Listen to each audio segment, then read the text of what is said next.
everyone, and welcome back to Tutorly Academy Tutorials. Today we will be discussing subatomic particles for our atomic structure playlist. So before we get to really understand the behavior of atoms interacting, we first have to understand what are those smaller portions that even make up an atom, all right? So this video is going to be very brief and straight to the point. So first, let's talk about protons. All right, and if you guys notice, I have the protons, neutrons, and electrons listed here. We're going to be discussing each of their location, their charge, their mass, and something particular about each of these subatomic particles, okay? So, for our first protons, where are they located? They are located in the nucleus, all right? And they have a charge of +1. All right, so they are positively charged and they only carry a charge of +1, all right? So their mass is 1 atomic mass unit, all right? And for protons, what's really important is that they identify with the atomic number. So if you guys look at the periodic table, if we take any of the atoms, whether that's hydrogen, helium, fluorine, chlorine, oxygen, etc., they all have a unique identifier, also known as the proton number, right? So the proton number is important in that it tells us, or the atomic number, I should say, is important because it tells us the number of protons that are in that specific atom. There are no two atoms that share the exact same amount of protons, okay? So fluorine will always have 9 protons. Chlorine will always have 17 protons, and so on and so forth. Now to our next subatomic particle, neutrons.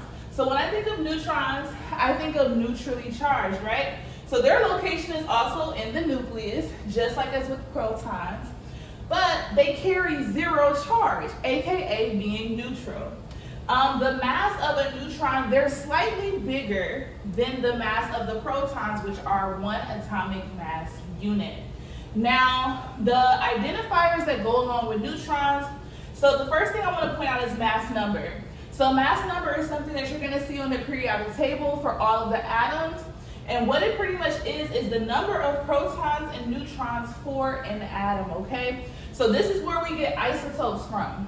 Isotopes are atoms that carry the same atomic number, but they have differing mass numbers. Therefore, as I always mention, the proton number or atomic number will stay the same, but the number of neutrons will differ because the mass differs, all right? Now to our last subatomic particle, we are going to talk about electrons. So electrons are located in shells surrounding the nucleus, all right? So if I had to draw a picture of the nucleus, let's say that's the nucleus, right? So inside the nucleus, we will have our protons and neutrons, and then surrounding the nucleus in these different shells are going to be the electrons, okay? The electrons are going to be on the outside. They're going to surround it. Now, the charge of the electrons is equal and opposite to that of a proton. So remember, our protons are positively charged, therefore our electrons are going to be negatively charged. And also, they're really small in weight. They're 1/2000th of a proton, okay? So this helps increase their attraction towards each other. That is why for some atoms, when we discuss in the future, they're gonna be very, very small in comparison to other atoms just because of the attraction that the electrons and protons hold to each other. So the important parts of this, valence electrons. So those are going to be the electrons that are furthest away from the nucleus, because those that are closer to the nucleus are pulled more tightly in, but the ones on the outside are the ones that's going to interact with other atoms when we get ready to form molecules, okay?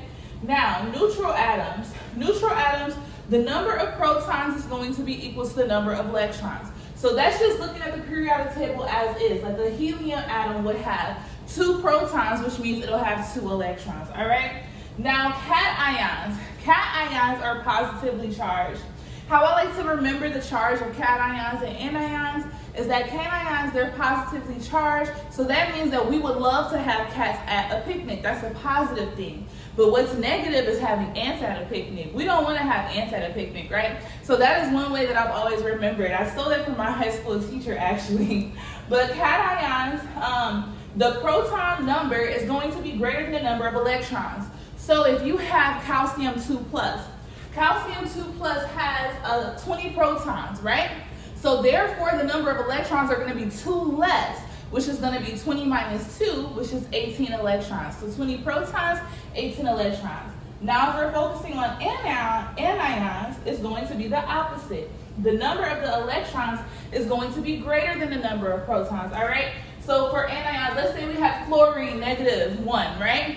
So the number of protons of fluorine is 9. So that means that we have to increase 9 plus 1, the number of electrons, which will mean you have 9 protons and 10 electrons. All right, you guys, so you can pause the video at this point and actually write down these examples and try and work through them on your own. But I am going to very quickly work through these to just make sure you understood the concept.